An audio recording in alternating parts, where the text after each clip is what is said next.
Hi, my name is Megan Karim, and I'm a social studies teacher at Batavia High School. This is my 16th year teaching, and I have always had a wonderful experience teaching at Batavia High School.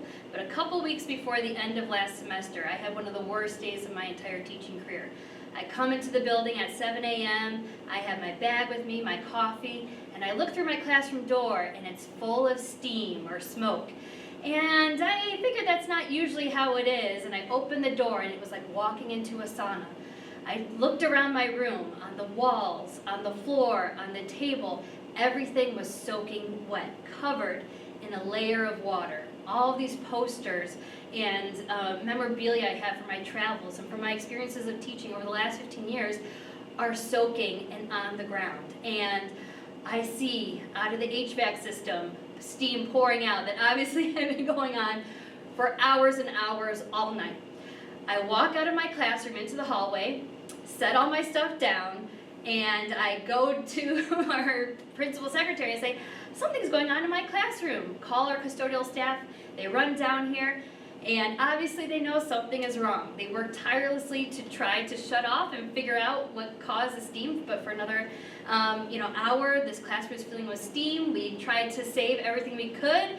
Dr. Smith, Mr. Dietz, my colleagues in the social studies department all came in to try to rescue as much as they could while I was sobbing in the workroom because 15 years worth of my treasured possessions and learning materials had been destroyed, and found out that something broke in these aging HVAC systems in my classroom that caused this horrific thing to happen, which really did lead to one of the worst days of my career. But I was very heartened that in the next week and a half, our district staff, building staff, everybody pulled together to help support me emotionally, also help me to recoup some of the materials that I lost in my room, but also the district and building maintenance staff worked so hard to give me brand new ceiling tiles, to paint my classroom, to replace some of the parts that were broken in the HVAC system.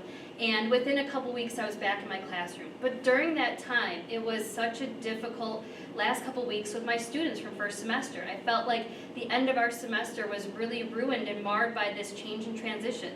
Although they are super adaptable and did a great job moving from classroom to classroom, I know that I definitely wasn't on my game as a teacher through some of the most crucial times of a semester. My winter break was really tough because I spent a lot of time coming back into this classroom to get it ready for my second semester kids. And that took time away from my family. And so when it comes to this experience, it really shows me the strength of BPS and the fact that I know I have a family of coworkers that are here to support me. But it really shows that we can do better and we can have better facilities for our teachers and for our staff. I know I'm not the only teacher that experiences the difficulties of an unreliable HVAC system, whether it's 90 degrees or 20 degrees in a room. It's not a conducive learning environment for our students. So although from the outside it looks like we're doing great, in reality there's a lot of work that still needs to be done.